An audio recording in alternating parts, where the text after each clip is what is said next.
రీసెంట్గా మనం చూసాం సాక్షి డిబేట్లో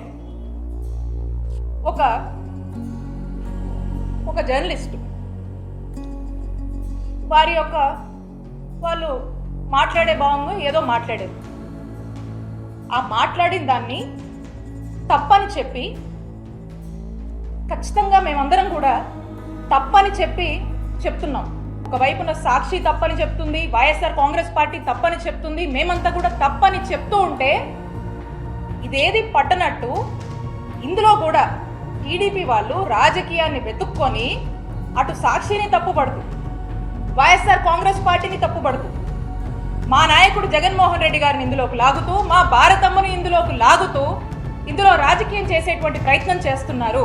దీన్ని రాజకీయం చేస్తూ ఏదైతే చేస్తున్నారో అసలుగా మహిళల్ని మీరు అవమానించేటువంటి ఒక కార్యక్రమం చేస్తున్నారని తెలియజేస్తున్నాం. ఈ డైవర్షన్ పాలిటిక్స్ ఎంతలా ఉన్నాయంటే సీనియర్ జర్నలిస్ట్ కేఎస్ఆర్ గారు వారు 5 దశాబ్దాల నుంచి జర్నలిస్ట్గా ఉన్నారు. 50 ఏళ్ల నుంచి ఒక సీనియర్ జర్నలిస్ట్గా ఎంతో విలువలతో ఓ చక్కటి ఇమేజ్ని క్యారీ చేస్తూ వారి యొక్క జర్నలిజంని కొనసాగిస్తున్నారు.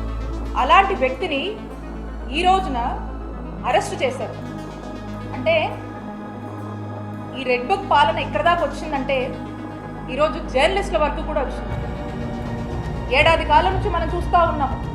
ఏదైతే ఈ రెడ్ బుక్ పాలన మొదలుపెట్టారో సామాన్య కార్యకర్తల దగ్గర నుంచి వైఎస్ఆర్ కాంగ్రెస్ పార్టీ యాక్టివిస్టులు, సోషల్ మీడియాలో యాక్టివ్ ఉన్న వాళ్ళు, నాయకులు, మాజీ ఎమ్మెల్యేలు, మాజీ మంత్రులు, మాజీ ఎంపీలు, ఐఏఎస్లు, ఐపీఎస్లు ఈరోజు ఒక జర్నలిస్ట్ దగ్గరికి వచ్చింది. అంటే ఒక్కసారి ఆలోచన చేయండి ఏ విధంగా పరాకాష్ఠకి రెడ్ బుక్ పాలన చేరిందనేది. ఈవెన్ కేఎస్ఆర్ గారు వారు ఈ మాటలు మాట్లాడకపోయినా ఆ జర్నలిస్ట్ మాట్లాడినటువంటి మాటలకి కేఎస్ఆర్ గారు లైవ్లో సారీ చెప్పారు. అండ్ పైగా ఆ యొక్క డిస్కషన్ని ఆపే ప్రయత్నం కూడా చేశారు. అందరికి తెలుసు. ఇక్కడున్న మీ జర్నలిస్ట్ని కూడా అడుగుతూ ఉంటారు, ఈరోజు జర్నలిస్ట్ దాకా వస్తారా? జర్నలిస్టులకు ఈ విధంగా ఇలా అరెస్ట్ చేసేదాకా వెళ్తారా? ఆయన చేసిన తప్పేంటండి? అంటే ఒక్కసారి ఆలోచన చేయండి. ఏ విధంగా భయభ్రాంతులకు గురి చేస్తూ ఒక టెర్రర్ని క్రియేట్ చేస్తూ మనుషుల్ని ఒక టార్చర్ చేయడము, చంపేదాకా తీసుకెళ్లేటువంటి ప్రయత్నాలు ఈరోజు ఈ రెడ్ బుక్ పాలన చేస్తుంది కూటమి ప్రభుత్వం నాయకత్వంలో అని తెలియజేస్తున్నాం.